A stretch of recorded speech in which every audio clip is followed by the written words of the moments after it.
Hello friends, नमस्कार। आप सभी का स्वागत है आपके अपने channel SV tips and tricks में। फ्रेंड्स, आज हम आप सभी को इंटेलिजेंस यानी बुद्धि, जो कि मनोविज्ञान का एक महत्वपूर्ण टॉपिक है, उसके बारे में हम बताएंगे। तो चलिए फ्रेंड्स, स्टार्ट करते हैं आज के महत्वपूर्ण सेशन को। और सेशन को स्टार्ट करने से पहले आप सभी से रिक्वेस्ट है कि आप सभी क्लास को ज़्यादा से ज़्यादा लोगों में शेयर करें। तो फ्रेंड्स, स्टार्ट करते हैं। इंटेलिजेंस यानी बुद्धि क्या है? बुद्धि क्या है? बुद्धि जो है वह सोचने समझने की क्या है, योग्यता है। उसे क्या कहते हैं? बुद्धि कहते हैं। और बुद्धि की परिभाषा दिया भी गया है कि सोचने समझने की योग्यता ही बुद्धि है। टर्मन ने कहा कि बुद्धि अमूर्त विचारों के बारे में सोचने की योग्यता है। किसने कहा था? टर्मन ने कहा था। बुद्धि क्या है? अगर कोई पूछता है बुद्धि कैसी है, तो बुद्धि जो होती है वह अमूर्त होती है। ठीक है। नेक्स्ट है बकिंघम के अनुसार, इन्होंने कहा कि सीखने की योग्यता ही बुद्धि है। नेक्स्ट है वुडवर्थ, इन्होंने कहा कि बुद्धि कार्य करने की एक विधि है या कार्य करने की एक क्षमता है। नेक्स्ट है मन के अनुसार, मन ने कहा कि नवीन परिस्थितियों के झेलने की मानसिक ही नमनीयता की ही क्या है, बुद्धि है। अब पूछ लिया जाए कि बुद्धि जो है, सबसे पहले बुद्धि शब्द का प्रयोग किसने और किस सन में किया था? तो सबसे पहले बुद्धि शब्द का प्रयोग जो है फ्रांसिस गाल्टन ने किया था 1885 ईस्वी में। कब किया था? 1885 ईस्वी में। नेक्स्ट है बुद्धि क्या है? तो बुद्धि जो है वह विभिन्न प्रकार की क्या है, योग्यता है। ठीक है। और बुद्धि कैसी होती है? तो मैंने अभी आपसे बताया था कि बुद्धि कैसी होती है, अमूर्त होती है। कुछ नोट देख लेते हैं। समस्या को हल करने की क्षमता व गुण जिसके पास अधिक होगा वह क्या होता है? वो अधिक बुद्धिमान होता है। जिसके पास क्या चीज़ है? क्षमता और गुण अधिक होता है, वो क्या है? वो अधिक बुद्धिमान कहलाता है। अब देखते हैं बुद्धि का इतिहास। सर्वप्रथम इंग्लैंड के फ्रांसिस गाल्टन ने 1885 में जनता का ध्यान बुद्धि की तरफ खींचा या आकर्षित किया। यानी किसने किया था? तो फ्रांसिस गाल्टन ने कब किया था? 1885 में किया था। और ये कहाँ के रहने वाले हैं? इंग्लैंड के रहने वाले हैं। ठीक है। नेक्स्ट है सर्वप्रथम कैटल ने 1890 में मेंटल टेस्ट एंड मेजरमेंट नामक पुस्तक प्रकाशित किया। किसने प्रकाशित किया था? तो कैटल ने किया था। कब किया था? 1890 में किया था। पुस्तक का नाम क्या है? तो मेंटल टेस्ट एंड मेजरमेंट। ठीक है। नेक्स्ट है बुद्धि की महत्वपूर्ण विशेषताएं। जैसे बुद्धि कैसी है? तो बुद्धि जो है वह अमूर्त है। और बुद्धि जन्मजात शक्ति व योग्यता है। बुद्धि एक विकासशील एवं परिवर्तनशील योग्यता है। बुद्धि पर वंशानुक्रम व वातावरण दोनों का प्रभाव पड़ता है। बुद्धि पर आयु व परिस्थितियों के अनुसार बदलती रहती है। उचित प्रकार से उत्तर देना, तर्क वितर्क करना, चिंतन कल्पना आदि योग्यता ही क्या है? बुद्धि है। सीखने की योग्यता ही क्या है? बुद्धि है। प्रत्येक वातावरण में सामंजस्य या समायोजन स्थापित करने की योग्यता क्या है? बुद्धि है। अनुभव से लाभ उठाने की योग्यता ही बुद्धि है। और लास्ट है अमूर्त विचारों के बारे में चिंतन करने की योग्यता ही बुद्धि है। ठीक है। नेक्स्ट है बुद्धि के प्रकार। बुद्धि के जो है कितने प्रकार हैं? तो 3 प्रकार हैं। किसके अनुसार हैं? तो थार्नडाइक व गैरेट के अनुसार। थार्नडाइक व गैरेट के अनुसार बुद्धि के 3 प्रकार हैं। पहला है मूर्त बुद्धि, दूसरा है अमूर्त बुद्धि और तीसरा है सामाजिक बुद्धि। ठीक है। तो हम देखते हैं एक एक करके। बुद्धि यानी अमूर्त बुद्धि जो है कैसी है? तो इसे गायक या यांत्रिक भी कहते हैं। इस बुद्धि का संबंध यंत्रों व मशीनों से होता है। ठीक है। जैसे संगीतज्ञ, इसमें कौन आएंगे? संगीतज्ञ आएंगे। ठीक है। नेक्स्ट है अमूर्त बुद्धि। इस बुद्धि का संबंध पुस्तकीय ज्ञान से होता है। और लास्ट है सामाजिक बुद्धि। इस बुद्धि का संबंध सामाजिक अनुकूलनशीलता से होता है। सामाजिक अनुकूलनशीलता से होते, जैसे इसमें नेता आएंगे। ठीक है। कौन आएगा? नेता लोग। नेक्स्ट है बुद्धि के सिद्धांत। एक तत्व सिद्धांत किसने दिया था? तो बिने ने दिया था। कब दिया था? 1911 में दिया था।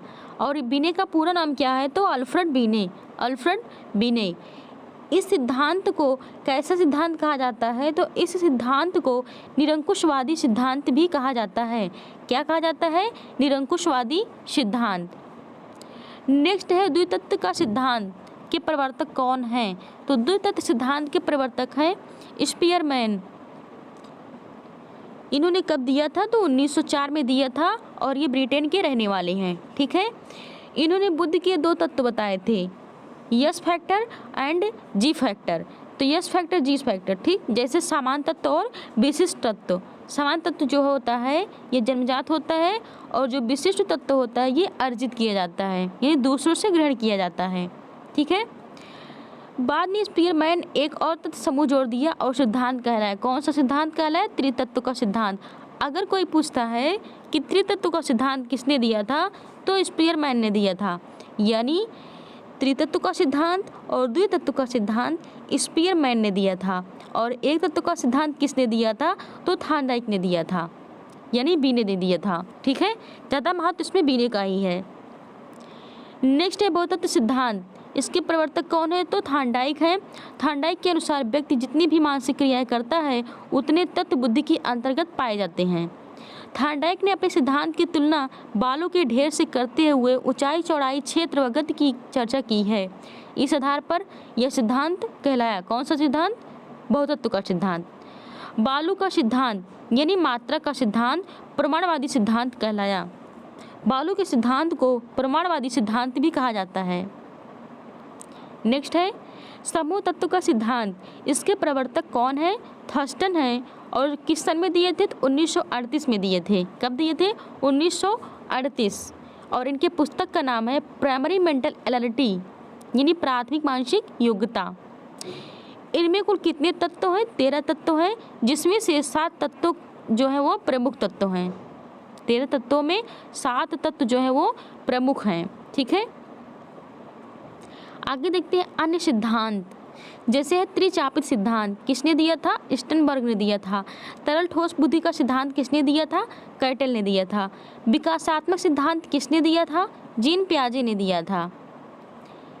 नेक्स्ट है बुद्धि के क और ख का सिद्धांत किसने दिया? तो हैब ने दिया था। और लास्ट है पदानुक्रमिक सिद्धांत किसने दिया था? तो फिलिप और बर्नर ने दिया था, ठीक है।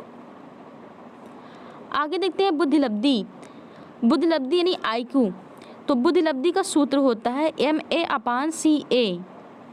अगर कोई पूछता है कि यानी मानसिक आयु बटे वास्तविक आयु, ठीक है, इसमें 100 जो है मतलब 100 ना जोड़ा जाए इसमें, तो वह सूत्र किसने दिया? जैसे कि मानसिक आयु बटे वास्तविक आयु है, तो यह सूत्र किसने दिया था? स्टर्न महोदय। किसने दिया था? स्टर्न ने दिया था। और यदि इसमें 100 प्लस कर दें तो किसने दिया था? तो टर्मन ने दिया था। अब ये भी पता होना चाहिए कि कब दिया था, तो 1911 में दिया था, ठीक है। नेक्स्ट है आर्मी अल्फा परीक्षण। यह शाब्दिक बुद्धि परीक्षण है। ये पढ़े लिखे लोगों के लिए है। ये अमेरिका में किया गया है और लास्ट है प्रथम विश्व युद्ध के दौरान किया गया था, ठीक है। नेक्स्ट है आर्मी बीटा परीक्षण। आर्मी बीटा परीक्षण यह जो है अशाब्दिक परीक्षण है, ठीक। आगे बुद्धिमापन। इसका काल है 1905 से 1911। बुद्धिमापन को सफल बनाने वाला कौन था? बिने थे। सबसे पहले बुद्धि का परीक्षण किसने किया था? तो बिने महोदय ने ही किया था। आगे है बुद्धिमापन का काल 1905 के पूर्व शरीर के आधार पर, 1905 से 11 मानसिक आयु के आधार पर और 1911 के बाद बुद्धिलब्धि के आधार पर। मानसिक शब्द का प्रयोग किसने किया था? बिने महोदय ने किया था। बिने से पहले बुद्धि का मापन शरीर के आधार पर किया गया था। बिने के मरने के बाद बुद्धिलब्धि सल आई, ठीक। फिर लास्ट है शरीर के आधार पर सबसे पहले बुद्धि को मापन किसने किया? शरीर के आधार पर तो सबसे पहले किसने किया था? लेवेस्टर ने किया था। ये क्वेश्चन बहुत ही इम्पॉर्टेंट है, एग्जाम में स्टार लगा लीजिए आप सभी लोग, ठीक है। तो फ्रेंड्स आज की क्लास यहीं तक। यदि आप सभी को क्लास अच्छी लगी हो तो लाइक शेयर एंड सब्सक्राइब जरूर करें। Thank you, all the best.